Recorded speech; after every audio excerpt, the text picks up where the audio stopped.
CIS Countdown is brought to you by Canada Safeway. Canada Safeway is a proud sponsor of the 2011 Vanier Cup, November 25th in Vancouver.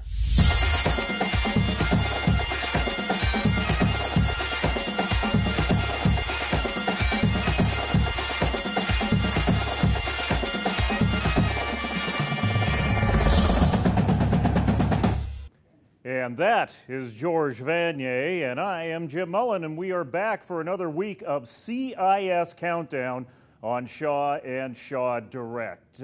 This week, the UBC Thunderbirds took on the Manitoba Bisons in a game of ranked teams, and in Ontario, the McMaster Marauders still soldiered on, missing their team leader. One of our team leaders here is Andrew Wadden. Andrew, let's get us up to speed in the OUA. Yeah, thanks, Jim. This week we start, as you said, in the OUA. The two teams that we all expected to be on top, well, they're living up to the hype. One of those teams is McMaster, who are without their top pivot, Kyle Quinlan, who's still sitting out, suspended by the program. But his replacement, Marshall Ferguson, he's handling himself quite well. Number 6, McMaster on the road in Guelph, trying to keep pace with Western in the OUA, but it's the Griffins that get off to a hot start. On their third possession, Chris Rossetti buys some time, finds Jed Gardner, who gets down to the 1-yard line. Then on the next play, Rossetti fools the Marauders on play action, dumps it off to Kevin Campbell, who's rocked, but he hangs on for the touchdown. Griffins up 7-0 early. Guelph trying to stretch their lead. Rossetti jumps around the pocket, finally heaves one downfield, but Saxton Lindsay, he can't haul it in. The Griffins would have to settle for a field goal, and Rossetti, he can't believe it. Guelph up 13-3 in the third quarter when McMaster finally wakes up. Chris Pezzetta punches it in for the Marauders, who are now within 3. The next drive, McMaster takes its first lead of the game. Fergus airs it out to Matt Parasini, who beats his man for the touchdown. It's now 17-13 for the Marauders heading into the fourth Q. Parasini would add another score. Then with 2 minutes to go, McMaster seals the win. Steven Van Reska picks off Rossetti, takes it all the way to the house, 70 yards, and the Marauders roll to a 37-13 win to improve to 3-1 on the year. Ferguson finishes 19 for 29 for 236 and 2 touchdowns, both to Parasini. On the other side, Chris Rossetti goes 16 for 35 for 216 yards, 1 touchdown, and 2 INTs. The Marauders host Waterloo on Saturday in what should be another W against the winless Warriors. Another great game shook down at Laurier only a couple of weeks after that epic 41-40 game. The Hawks involved in another doozy against the second-ranked Western Mustangs. All eyes on Mustangs running back Tyler Varga, who leads the CIS in rushing touchdowns with 9, but it's the Hawks that get it started with a bang. Dylan Heap takes the punt at his own 47, makes a couple of jukes, and makes the Mustangs miss badly. He's off to the races across midfield. He gets a couple of stellar blocks, takes it back, 63 yards to pay dirt. Laurier takes a 7-0 lead. The Mustangs battle back and take one. Guess who leads the charge as Varga scores Western's next 2 touchdowns, this one from 6 yards out. Nathan Riva sets up his second score with this run down to the 1, and Varga does the rest to put Western in front 14-7 on the road. The freshman now has an incredible 11 rushing touchdowns on the year, and he wasn't done yet. The visitors increase their advantage to 21-7. Kelly's intercepted by Mustangs linebacker Sean Blake, who takes it back for the easy 6. Western are now in full control. However, Laurier was not going to back down. Antoine Bennett pounds it into Western territory on the first of back-to-back scoring drives by Kelly. First, Richard Latouche punches one in from 1 yard out to close the gap to 7. Then, on the next Hawks possession, 30 seconds to go in the half, and an innocent-looking play turns into gold for the Golden Hawks. Heap takes the dump pass from Kelly, takes it down to the 6-yard line. Kelly then connects with Russ Juergens at the back of the end zone. Suddenly, we're tied at 21. In the third, Varga does it again, bounces it to the outside for a 3-yard score, his 12th major on the year. Western now owns a 10-point lead, but Laurier would not go down without a fight. Kelly scrambles out of the pocket and connects with Heap, and the Hawks are now down by just 6. However, that's the closest the Golden Hawks would come as Western escapes with another win to improve to 4-0. They continue to roll, as does their first-year sensation, Tyler Varga. Just 4 games into the season, and his 12 rushing touchdowns are already more than ex-Mustang Jeremy Hipperson's 11 that led the CIS last year. In the loss, Kelly ends up 27 of 48 for 325 yards and 2 touchdowns, but it's those 4 interceptions that are going to haunt him. Despite a lot of promise going into the season, Laurier is now 1-3 on the year. Windsor jumps out to a 30-0 halftime lead and cruises to a 37-13 victory on the road over Waterloo, who are struggling mightily at 0-4. Adam Kennedy goes 9 of 11 for 180 yards for 2 scores in his first half of action to lead the Lancers to their 3rd win of the season. The GGs get the best of Toronto, blanking the Blues 41-0. Aaron Colbon tossed 3 touchdowns and got some help in the run game, which punched in 2 scores. Ottawa is now 3-1 in the conference. Blues QB Andrew Gillis got picked 4 times in the loss. And in the battle in York, well, it didn't turn out to be much of one, as the game was over by the end of the first, with Queens already up by 20. The Gales built it up to 48 at halftime on the strength of a pair of Ryan Granberg touchdown runs, including a 50-yard burst in the second half.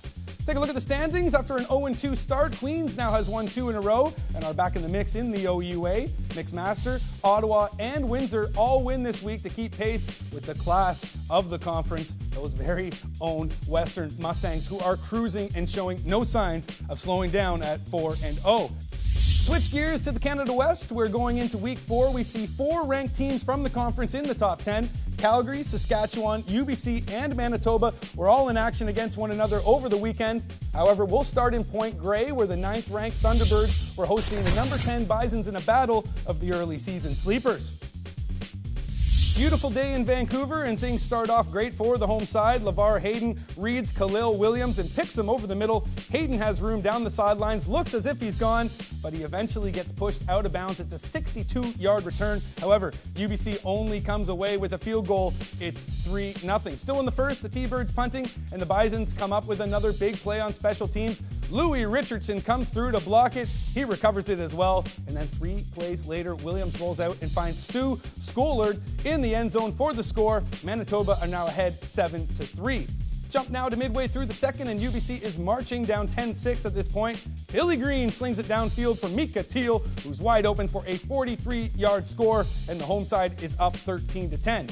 But the Bisons would respond on their very next possession as Williams scrambles and finds Skolard for his 2nd score of the first half. Manitoba would add a field goal for a 20-13 halftime lead. Second half now, and it's UBC's turn to answer. On their first possession of the third, Green hits Teal once again, this time in the back of the end zone. It's their 2nd connection of the afternoon, and suddenly we got a tie ball game.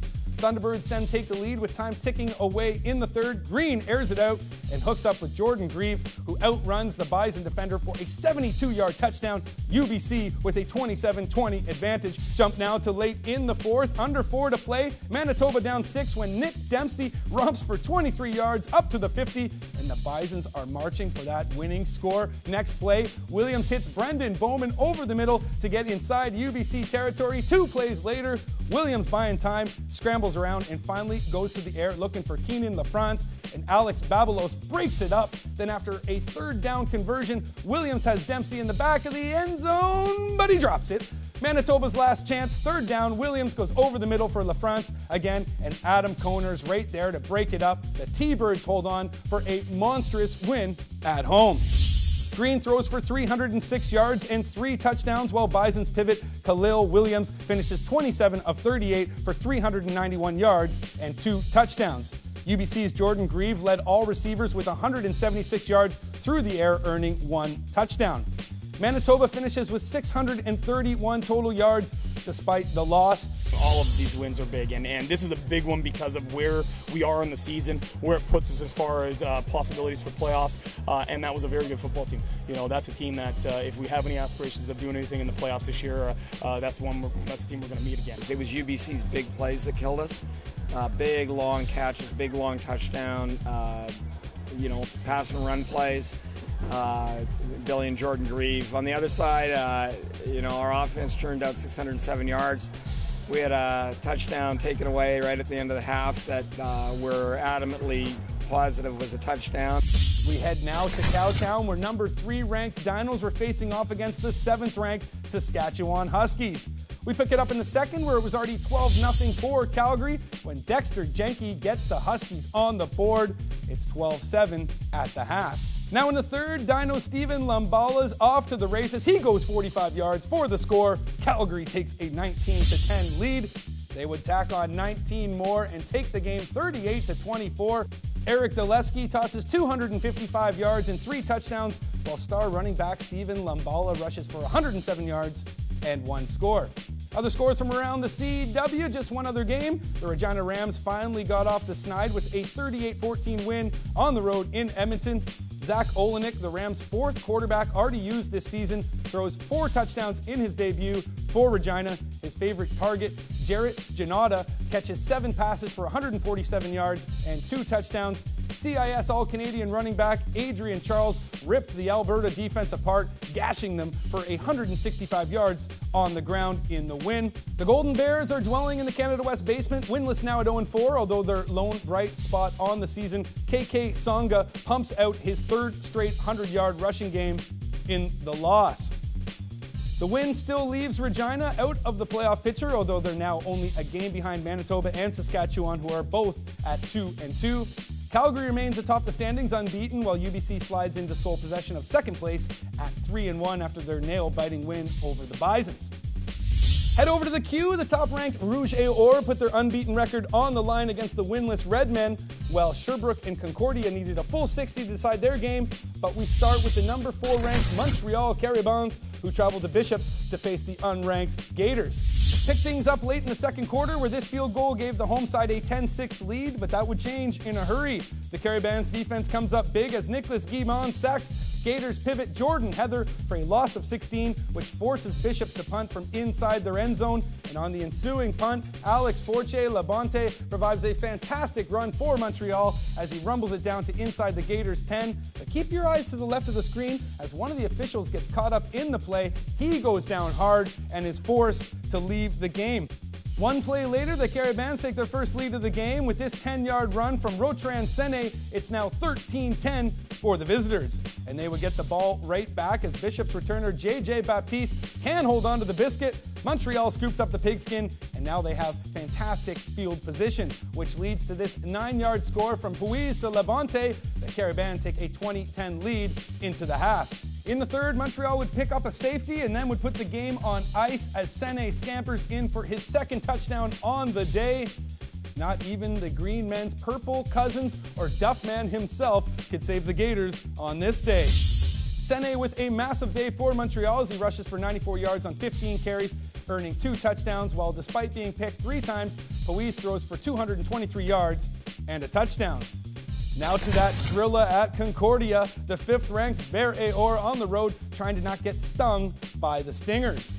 Midway through the 2nd quarter, Sherbrooke QB Jeremy Diane Rock sails it into the hands of Simon Charbonneau. Skip now to the 3rd, the Vert et Or up 10-7 when Ishmael La Bamba runs through the entire Concordia cover team for a 65-yard punt return. Sherbrooke back up by 10.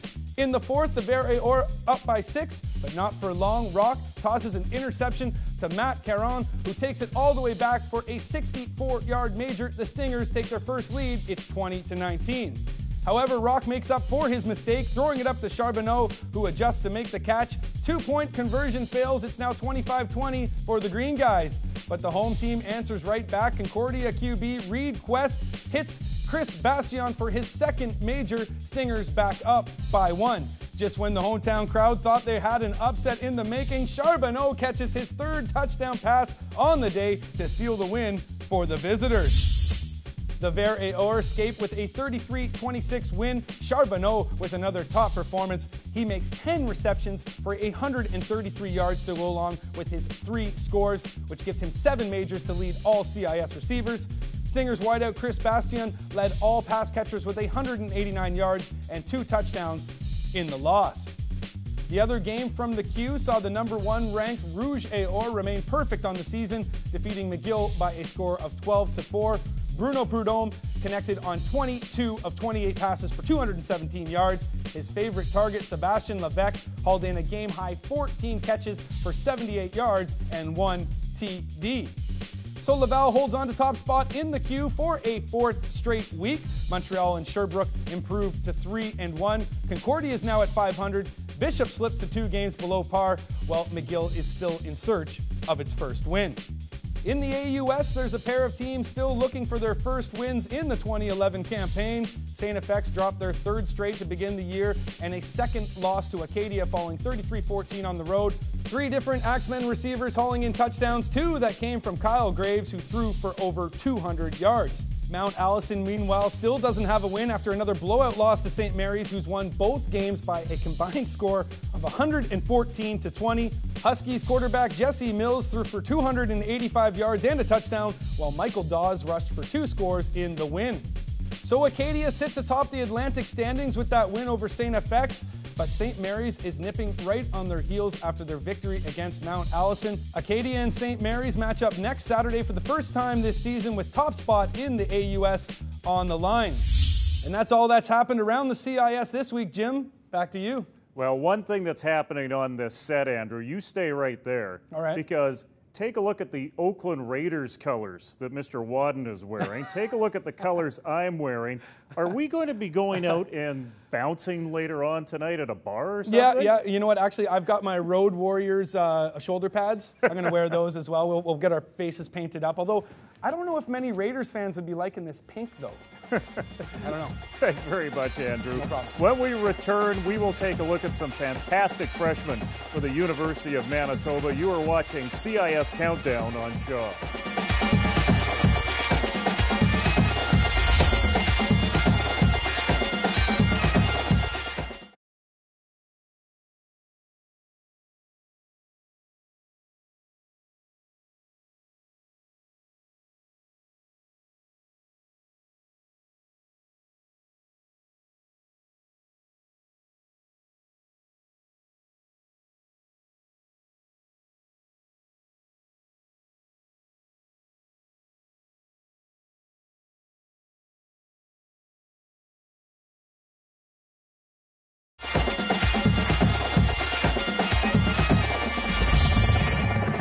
There you see the all-new BC Place Stadium as we get ready to have the very first game at BC Place September 30th when the BC Lions take on the Edmonton Eskimos, and the very first championship will feature this guy November 25th in the 47th edition of the Vanier Cup. Well, it's a bit of a surprise that the Vanier Cup may be paired up with the Grey Cup, but there have also been a number of surprises this year in the CIS. The Windsor Lancers are a pleasant surprise. The Regina Rams, not so much. Chad Klassen has a pleasant surprise out of Manitoba, no less. Yeah, Jim, we talked about one on the show last week in UBC. Another team that is catching some people's eye across the country is the Manitoba Bisons, who are right back in the thick of the Canada West race after 3 straight seasons missing the playoffs. The struggles and sudden resurgence this year have been all part of the rebuilding process for head coach Brian Doby after hoisting the national championship a short time ago. It's been a tough road back to winning for the Manitoba Bisons. Only 4 years ago, they were crowned Vanier Cup champions in Toronto to cap off a perfect season. The Bisons had reached the pinnacle of university football for the first time since back-to-back titles in '69 and '70. As a program, they were on top of the CIS football world. You know, the night my daughter was born was the greatest night of my life. But next to that, the greatest night of my life was, you know, when we won the Vanier Cup. And it was like just a cavalcade, just an avalanche of emotions and feelings. I thought of guys that won back in '69 and '70. I thought of teams and teammates that I played with. I thought of the guys when we came in here and struggled when I first got hired, and you know, those guys that persevered through 0-8 seasons. However, the proverbial championship hangover followed the team for the 3 seasons after the celebration, culminating in last year's 2-6 record and a 3rd straight season missing the playoffs. And it's just now that Manitoba is starting to get back some of the winning feeling they had through that magical run in '07.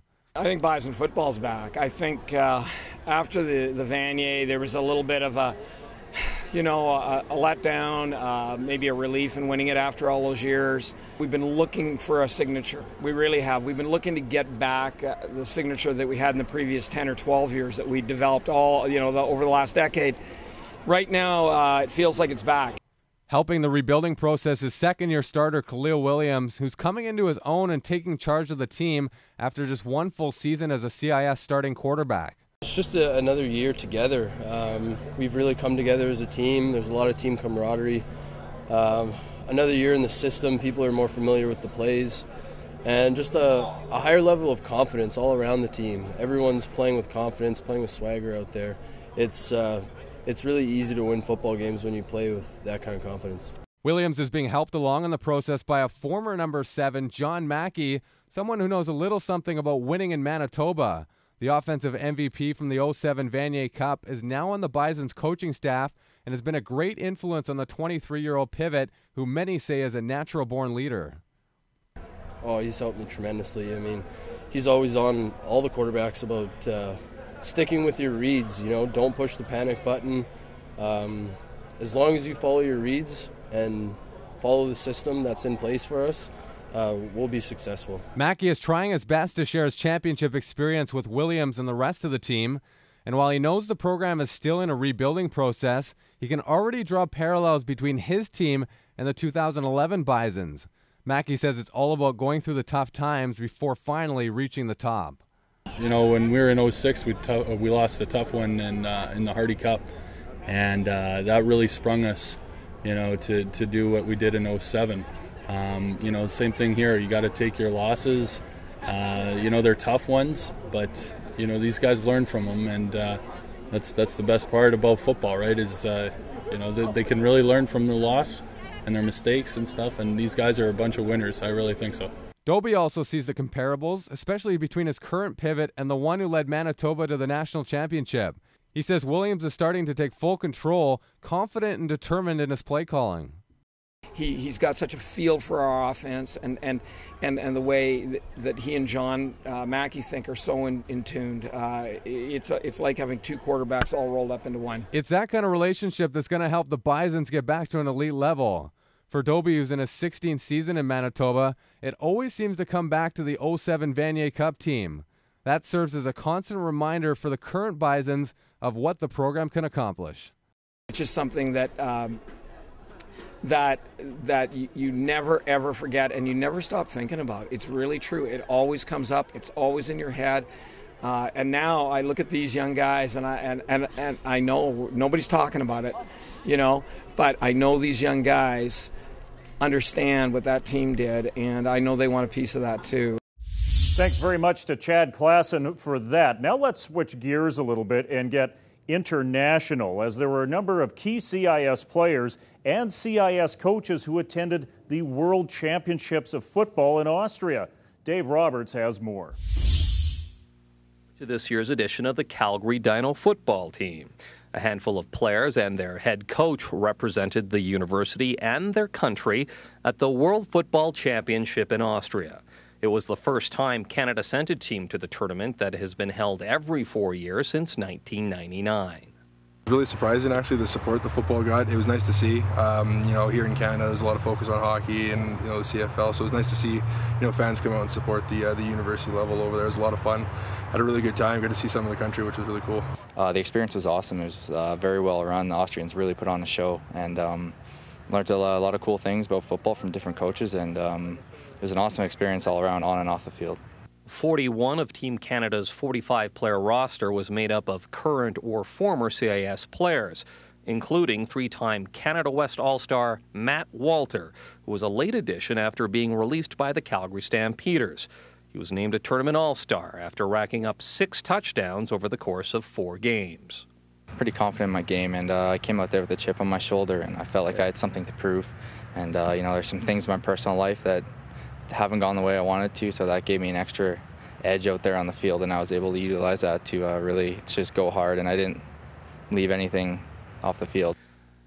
Team Canada competed against 7 other teams from around the globe, including one from Japan, a country that, unknown to many, has a well-developed football program. Well, if you think of it, Japan their population is huge, and these guys are the best of the best in that whole country, and they've been playing together for years. So, you do think Japan football, but when you really look into it, that's an experienced team with the guys who've been playing together for a really long time and come from a huge population base. You never think Japan's a team of football, but they can play. They've been doing it for a long time, and it's the culture. They devote themselves 100% to everything they do. Dino's head coach Blake Nill took on the defensive coordinator position for the national team. He says it was a unique opportunity to work with coaches and players who normally make up the opposition. You sit and you just take in the way they approach different things, the way they deal with certain situations. You can always bring those back. The ones that you feel are advantageous, you bring those back and maybe move into your approach. When you're doing these kind of games, you're working with new coaches who work new techniques, different tricks. And we had a retired CFL lineman with us who taught us a few things. So I mean, it's all these little tidbits that you add to your arsenal that help you become the player you are, and then you share those with the young guys, and it helps everyone. Overall, Canada's introduction to the World Football Championship has to be considered a success. They won their pool with big victories over the Austrians and then France. Followed that up with a hard-fought win over Japan in the semifinal before eventually losing to the Americans in the World Football Championship final. Now, the next tournament will be held in 4 years in 2015. At McMahon Stadium, I'm Dave Roberts, Shaw TV. And thanks very much to Dave Roberts for that piece out of Calgary. Now it's time to take a look at our CIS Top 10, and taking a look at the big board, the UBC Thunderbirds have made a move up to number 8 on your dial. At the top, though, Laval is still number 1, even after that 12-point output against lowly McGill. So that means the Western Ontario Mustangs pick up a few more of those first-place votes. Now, coming up on Shaw this weekend, we are back on the air with Canada West football on TV. We have a rare Sunday game. It's a Battle of Alberta as the Calgary Dinos take on the Alberta Golden Bears. For everyone on CIS Countdown, this is Jim Mullen saying, see you next week.